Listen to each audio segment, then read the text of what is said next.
안녕하십니까. 또다시 돌아온 북토크 방질 선교와 사상 2부 두 번째 되겠습니다. 먼저 기도할까요?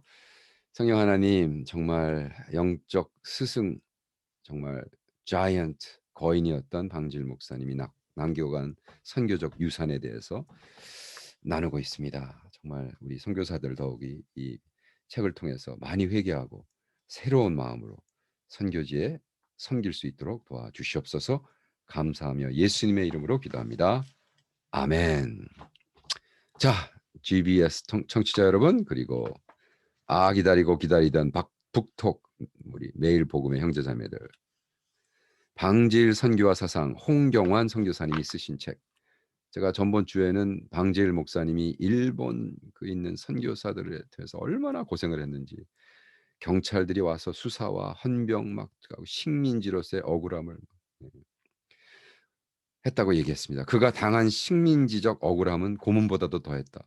취소를 받고 돌아오면서 동료 선교사들과 길목에서 대성통곡한 것도 복음 선교도 침략의 도구로 삼으려는 일본 목회자들의 태도 때문이었다. 그러니까 일본 목회자들이 완전히 식민 형책 정책과 아다리가 맞아가지고, 일본말로 아다리가 맞아가지고 그렇게 나쁜 짓을 많이 한 거예요. 여기는 그렇게 나쁜 짓 했다고 얘기하지만 뭐 나쁜 짓 한 거예요. 그러니까 오죽하면 젊은 방질이 오다가 길바닥에서 막 통곡을 하면서 우리가 나라를 잃어 이렇게 됐느냐, 복음도 제대로 못 가르치는. 어, 방질 목사님의 선교 이렇게 얘기하다가 또 3부까지 갈 것 같아서 제가 이 가장 키포인트라고 얘기했던 방질 선교의 사상 세 가지를 먼저 나누고 하겠어요. 첫 번째, 그분은 성경 중심적 하나님의 선교. 성경 중심적 신앙과 하나님의 선교. 그게 뭐냐? 피해 복음, 피해 복음. 첫 번째가 피해 복음이에요. 놀랍죠. 그러니까 뭐 비즈니스 에스 미션도 있고, 뭐 거기 뭐 교육 공부도 가르쳐야 되고, 뭐 다 뭐 말이 많아요. 예, 개척도 해야 되고. 근데 개척하는 거는 사실 복음하는 거에 그 다음 단계인데, 개척을 해놓고 자꾸 복음을 하려니까 문제죠.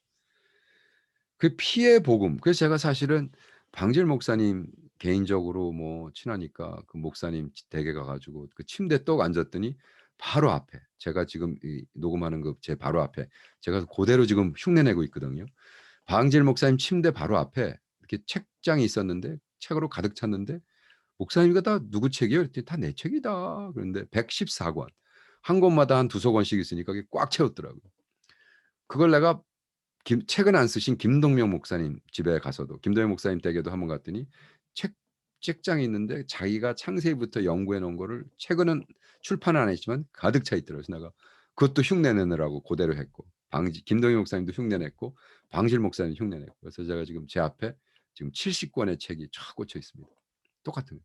근데 목사님은 114권이 꽂혀 있었어. 그 내가 이 책 다 집필하셨어요? 그랬더니 그래서 목사님 제가 캄보디아에서 출판을 좀 하고 있는데 이 중에 딱 한 권만, 그때는 내가 왜 10권, 근데 출판권은 다 받았는데 만약 제가 한 10권 할 거는 마음에 뒀지만 또 약속을 잘못하면 안 될 것 같아서 10권을 하는데 딱 한 권만 출판을 하면 무슨 책을 출판해 드릴까요? 그랬더니 이거 해라. 그리고 아무 서슴없이 두벅두벅 걸어오시더니 쓱 꺼내가지고 떡 주셨는데 그게 피해 복음이었어요.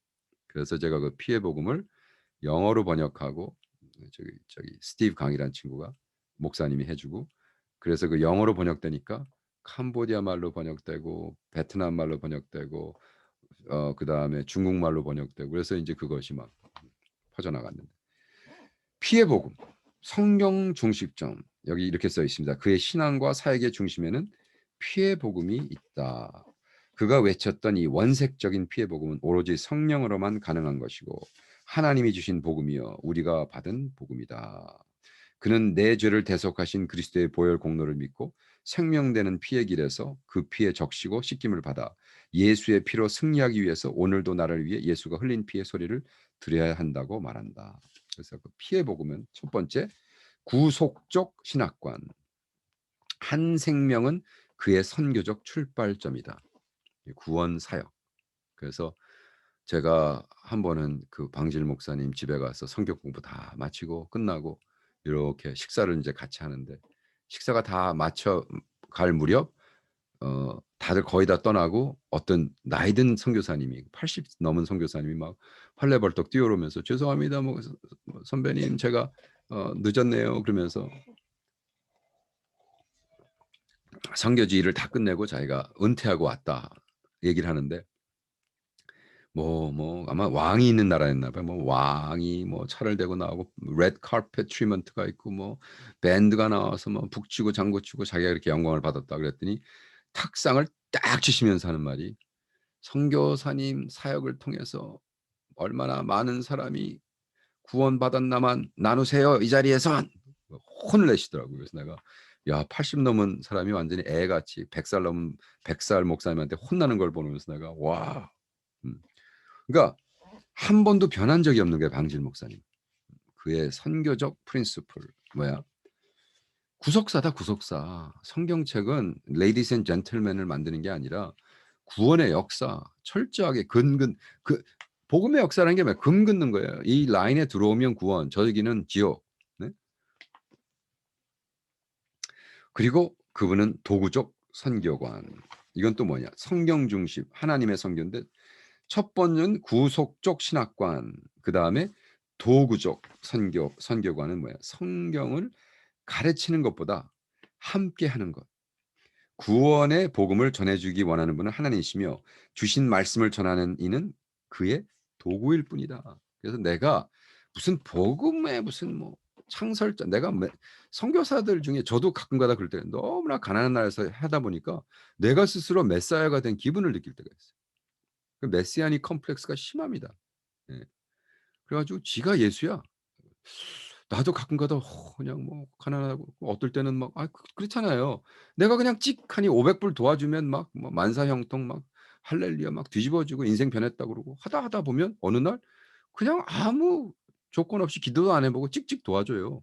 그럼 내가 그냥 어느 날부터는 그 친구들이 처음에는 막 감사하고 그다음부터는 익스펙트하고 그다음엔 당연히 막 안 주면 막 욕하고 인간관계 깨져 버리고. 우리는 도구란 말이에요. 도구. 복음을 외치는 도구. 그죠? 우리 스스로가 뭐가 되면 안 돼요. 우리는 철저히 그냥 밥 퍼주는 뭐야? 그 도구. 밥도 아니고 밥을 만드는 것도 아니고 우리는 스푼이란 말이에요. 도구. 그의 도구적 선교관은 그의 최근 설교를 통해서 확인되고 있다. 지난 2013년 미주 해외 장로교회 KPCA 목회자 연합 신년 예배에서 그대로 되니라라는 제목으로 그대로 되니라는 중국말로 이룰 성, 마칠료, 성료 하나님이 말씀하시니 성료 되니라 그대로 되니라 일은 하나님이 하신다. 이님은 하나님이 하신다. 네가 하는 게 아니다. God is at work. Participate. 그냥 하나님이 하시니까 그냥 참가만 하면 된다라고 얘기하는 거예요. 와, 참 할 말이 없습니다. 예. 그래서 방질 목사님의 선교 사상은 첫째, 선교 중심적 그리고 하나님의 선교. 그래서 피의 복음을 가지고 구속적 신학관과 도구적 선교관. Part A입니다. 그럼 Part B는 뭐냐? 호혜적 사랑의 선교. 호혜적이라는 게 뭐예요? 호혜적은 사랑하는 관계, 좋아하는 관계, 서로 give and take 하는 관계. 호혜적. 예. 그죠? 그래서 이거 너무 우리가 놀라운 게 캄보디아 20년 살다가 얼마 전에 캄보디아에서 우리가 무슨 집회를 하고 중국에서 25년 있다 독일에서 온 선교사, 영국 선교사, 독일 선교사 25년 동안 중국에 선교하던 분이에요. 그리고 제자들 거기 학생들은 신학교 교수들, 캄보디아 사람들 19명은 다 캄보디아 사람인데 뭐 신학교 교수, NGO 리더들 다 그 미팅 다 끝나고 제가 너무 충격을 받았던 게 그 중국에서 25년 살았던 독일 선교사가 그러는 거예요. 아, 오 목사 이게 뭐 친하니까 다 영어로 다 통하고 일주일 동안 너무 친하게 지냈으니까 오 목사님 제가 솔직히 중국에서 한국 선교사이랑 일할 기회가 있었어요. 근데 그때 너무 시험 들어서 한국 선교사들에 대한 그게 별로 안 좋았는데 이번에 많이 치유됐습니다. 그래서 내가 와, 너무 창피하고 미안하고. 네. 거기 캄보디아 사람들이 그런 거예요. 우리도 한국 선교사들 너무 많이 당해가지고 사실 한국 선교사 우리가 이제 그들 보기엔 코리안이죠. 우리가 무슨 뭐 백인이 아니잖아요. 캄보디아 사람 볼 때 우리가 누가 히 아메리칸 그러겠어요. 히 코리안 코리아노. 예. 한국 선교사 한다 그래서 올까 말까 하다가 와서 보고 너무 은혜 받았다고. 그래서 저는 지금 현지 선교사를 까자는 게 아니라 솔직히 그러한 이슈가 있다는 걸 우리가 앨리스트 어드미트 해야 되는 거예요. 예.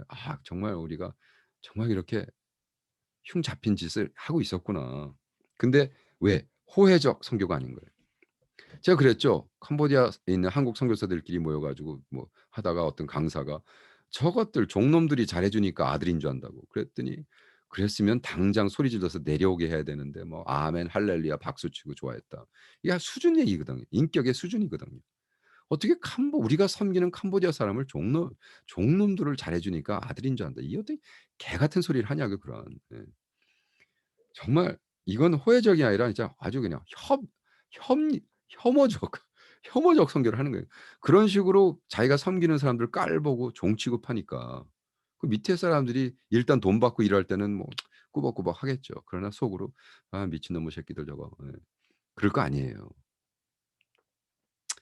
내가 너무 세게 나갑니다. 죄송합니다. 말 조심해야 되는데. 호혜적 사랑의 선교. 방질 목사님은 함께하는 삶. 방질은 이러한 호혜적 사랑의 선교에 대해 빌레몬서 1장 16절을 이용하며 설명하고 있다. 본문에서 바울은 빌레몬에게 오네시모를 소개하면서 그는 종에서 뛰어나 곧 사랑받는 형제로 둘 자라고 소개하고 있다. 종에서 뛰어나 해당되는 헬라어로 알르헤마로 둘러온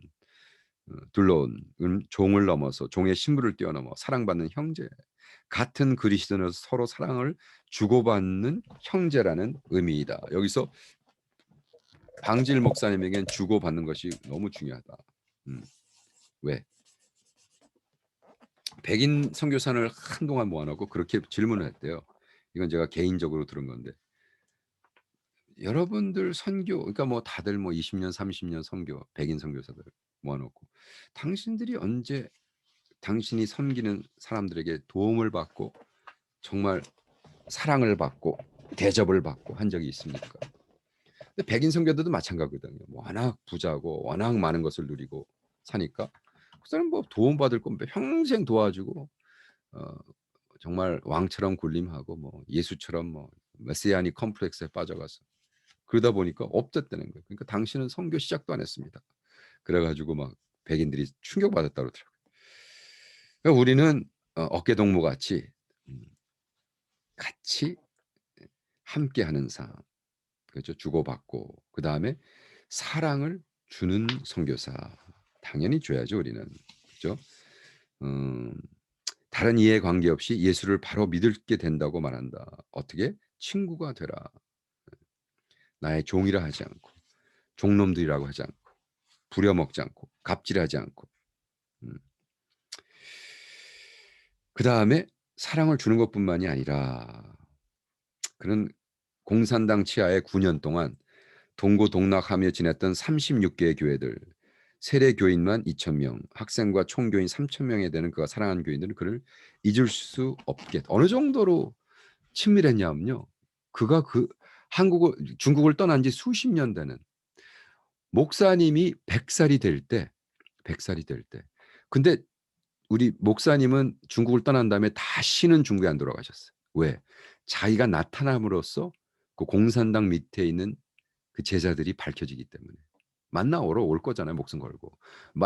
그 방질 목사를 만나서 대화했다는 거로 막 감옥을 가는 시대에 떠나가지고 방질 목사님이 다시는 안 돌아가지만 계속해서 연락해서 친분을 쌓고 어떻게 됐냐면 방질 목사님이 100세 되는 때 그들의 손자 손녀들이 이건 정말 그들의 이제 손자 손녀들이 다 성공하고 샹하이도 있고 베이징에도 있고 사업가도 있고 왔다 갔다 하면서 비밀리에 만나가지고요.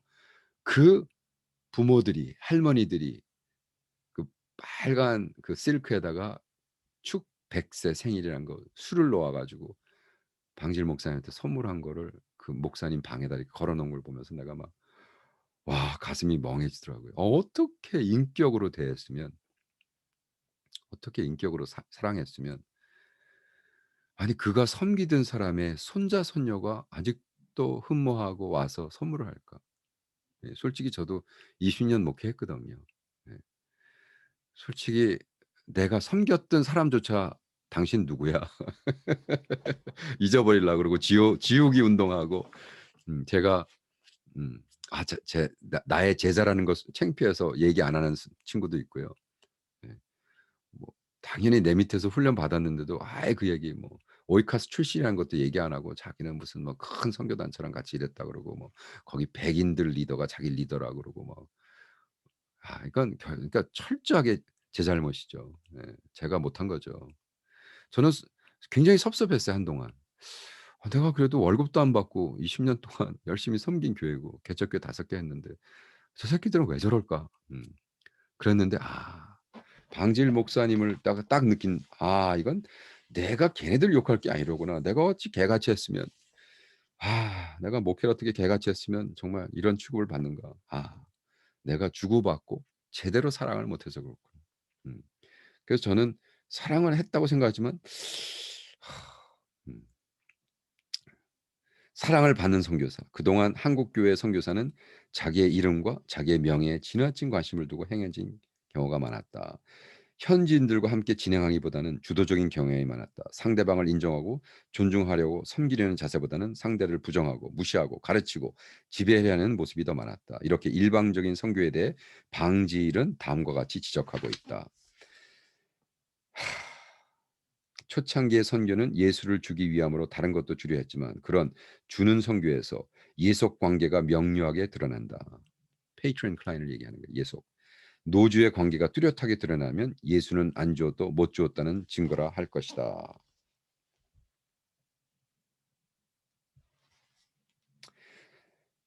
주여. 선교사가 갔으니 그의 예수도 그와 함께 떠나는 거로 원상복구되는 많은 것이다. 하향식 선교, 가르치는 선교, 주는 선교엔 내 예수를 믿게 못한다. 선교는 내 예수를 믿게, 내 예수를 갖게 하는 데 있는 것이다. 그래서 to have, to not have. 이건 이제 닥터 마원석 교수의 얘기인데 똑같은 얘기예요. 그거를 1937년도 했어요. 예. 자꾸 주는 선교. 그럼 어떻게 돼? 예. 그냥 페이트론과 클라이너로 결과적으로 갑질하게 되는 거예요. 계엄이가 어떻게 하면 같이 나눌 수 있는가? 이게 큰, 큰 숙제죠. 사랑을 주고 사랑을 받고 함께하는 삶. 이것이 호혜적 사랑의 선교입니다. 그런데 세 번째로, 그래서 첫 번째는 성경 중심적 하나님의 선교. 그래서 그 안엔 구속적 신앙관과 도구적 선교관. 두 번째 크게는 호혜적 사랑의 선교, 함께하는 삶, 사랑을 주는 선교사, 사랑을 받는 선교사. 이제 세 번째 큰 묶음으로 C는 순교적 신앙의 선교. 이거는 이제 그의 시대가 1억을 요구했죠. 그의 시대가. 왜? 일본 강점기에서 얼마나 고생을 했으면 순교를 마음 먹지 않았으면 그 순교가 중국 사람한테가 아니라 일본 선교사한테 야, 이 아이러니컬한 텐션을 어떻게 버텼을까? 예. 우리 키르케가드가 얘기하는 진정한 고난은 교회 밖에서가 아니라 교회 안에서 오는 것이다. 그래서 일본 사람들에게 그렇게 고난당한 거. 이거 뭐 더 얘기하면 괜히 어 제가 일본 사람들을 사랑하기 때문에 넘어가고 그냥 공산당 시기의 순환. 그래서 공산당 시기는 뭐냐? 공산당은 당연히 이제 이 친구를 어떻게 밀어내야 되냐. 그래 가지고 그 공산당 치하에서는요. 방질 목사님을 만나기 위해서 근데 만나서 1:1 대화를 하는 게 아니라 그냥 지나치면서 "방질 목사님 방에 계신가?" 이렇게 쑥 쳐다보기 위해서 교인이 새벽에 일어나서 시장에 나가서 일하는 척하다가 저녁에 어디 가서 밭에 일하는 척하다가 그래 가지고 왜냐하면 방질 목사님 교인들은 다 스파이가 따라 붙었대요. 그래서 교인 하나가 자기를 그냥 자기 집을 모르는 척하고 지나가다가 목사님 계신가 신발이 놓여 있나 보고 싶어서 7시간 8시간을 방해하다가 아무도 안 쫓아오는 걸 알면 슥 하면서 방질 목사님한테 인사 거치면 방질 목사님이 고난 당하니까 그렇게 눈물겨운 사랑을 했다고. 그러면서 이렇게 얘기하시는 거예요. 방질 목사님이. 중국 사람들은 한번 스승으로 삼고 시부라고 그러죠. 시부. 자기의 리더, 아버지라는 소리예요. 시부로 삼으면 평생 가더라고. 그 아들에게 얘기해서 그 아들이 손자에게 얘기해서 손자가 100세 될 때 선물을 가져오게 하는.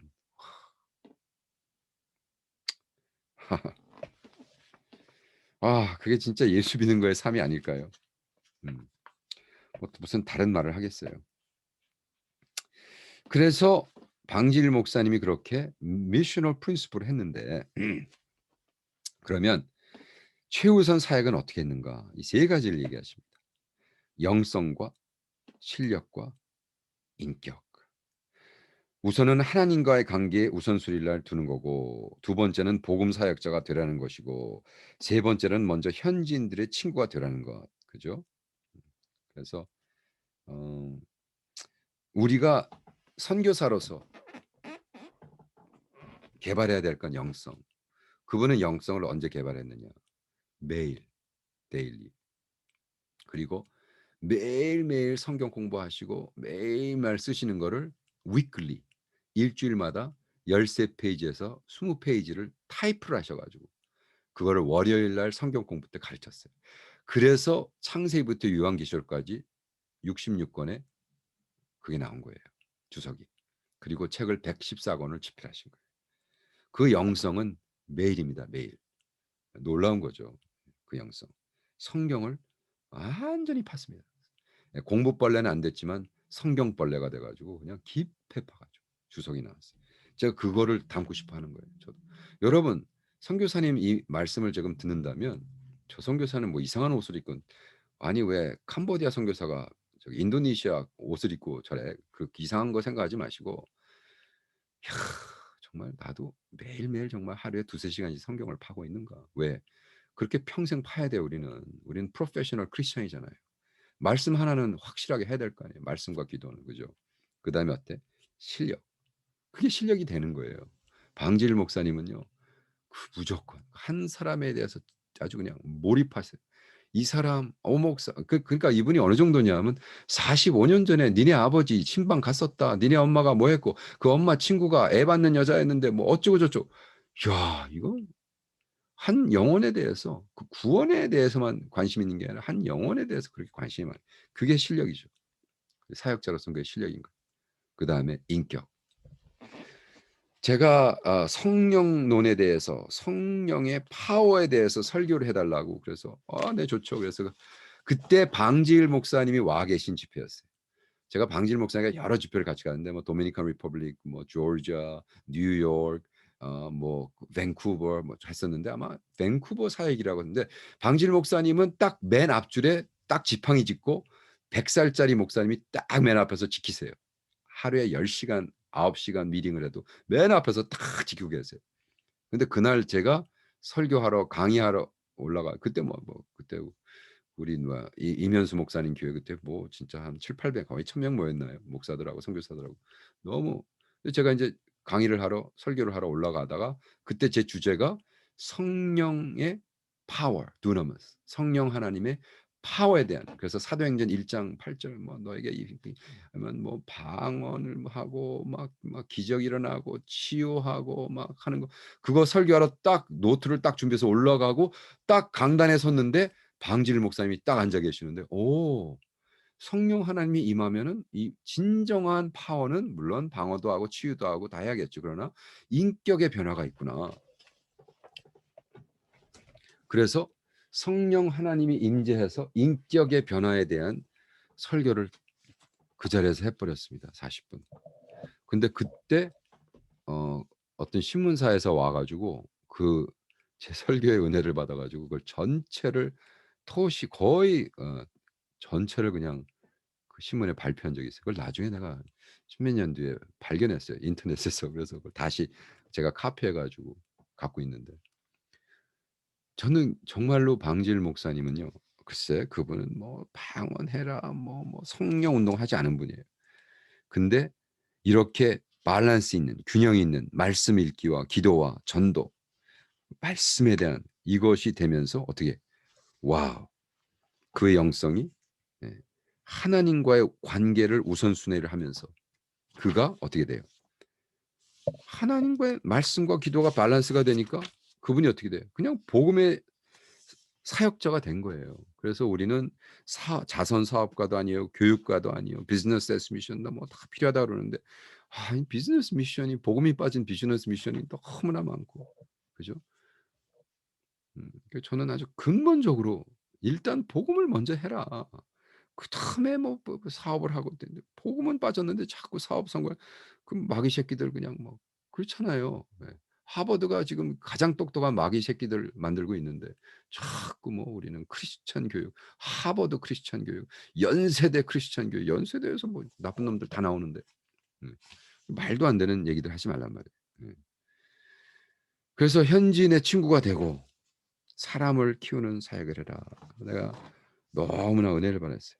방지일은 사람이 많다고 교회가 커지는 게 아닙니다. 신앙이 커져야죠. 한 사람 한 사람이 하나님의 사람이 되어야 해요. 수만 명이 모이는 것보다 한 사람의 마음에 하나님이 계셔야 합니다라고 힘주어 말하요. 한국 교회는 이제 성장 제일주의를 지향하다 참다운 하나님의 사람을 키우는 교회가 되고 그런 목회와 선교가 되어야 한다. 오늘의 한국 교회가 이와 같은 가르침을 들릴 수 있는 귀가 있어 간절히 소망한다라고 이 책을 마쳤습니다. 저도 아멘 할렐루야. 저도 방질 목사님의 프린시플을 저희가 하는 사역에, 캄보디아 사역에 많이 하고 있고, 이번에 오기 전에도 우리가 엄청난 돈을 투자해서 캄보디아에 있는 그 평신도 카운슬러를 만드는 운동, 뭐 생각해 보세요. 네 나라에서 강사를 초대해서 호텔비 다 내고, 물론 그 사람들이 비행값을 내서 자비량은 왔지만 우리가 생각했던 것보다 막 엄청난 돈. 그래서 제니가 자기가 받았던, 개인적으로 받았던 2,000불 막 투자하고, 끝난 다음에 거기서 우리 팀 3명을 다시 태국에 보내서 비행값 다 내야 되고, 한 사람당 500불씩 투이션 내야 되고, 뭐 아침 점심을 주는데 저녁 안 준다서 저녁값 다 줘야 되고, 뭐 여행비 때 뭐 엄청나게 듭니다. 근데 왜 우리가 투자하느냐? 그 사람들 훈련하면 훈련할수록 오히려 우리 단체에서 떠나갈 수 있어요. 왜? 월급을 엄청나게 줘야 되니까, 훈련시켜 놓으면. 그냥 우리는 계속하고 있어요. 왜? 우리는 우리 단체가 유명해지고 우리 단체가 크고 하는 게 관심이 없어요. 그냥 없어도 좋아요. 그러나 캄보디아의 다음 시대에 정말 제대로 된 내셔널 리더, 정말 전 세계를 다니면서 훈련받고, 그래서 우리가 한국의 횃불 그 신학교에, 트리니티에 2년 동안 영어로 하는 프로그램 보면 그것도 뭐 엄청나게 투자했어요. 우리가 오자마자 뭐 1,400불 월급을 줘야 되니까 우리가 어떻게 줘요? 지금 우리 스태프들 그래도 엄청나게 주는 건데도 400불, 300불 주고 있는데, 그래서 그래 너 그러면 저 훈련 그 미국 단체 가서 일해. 가서 열심히 일하다가 그냥 700불 받고라도 우리 단체에 와서 다시 일하겠다고. 그래서 지금 이런 일을 하고 있습니다. 그건 다 방질 목사님의 선교와 사상, 이 프린시플을 따르고자, 그리고 정말 사랑의 관계, 갑질하지 않는 관계, 갑과 을의 관계가 아니라 갑과 좋은 갑으로서 친구가 되고 사랑하고, 그들이 이제 우리 캄보디아에 있는 모든 사역을 다 테이크오버해서 이제 5년 계획에 들어갔거든요. 그래서 우리가 하는 일들에 다 그런 하나님이 영광 받고 우리가 메시아가 되지 않는 이러한 사역 준비하고 있습니다. 아멘이시죠? 자, 다음 북톡에 뵙겠습니다. 할렐루야.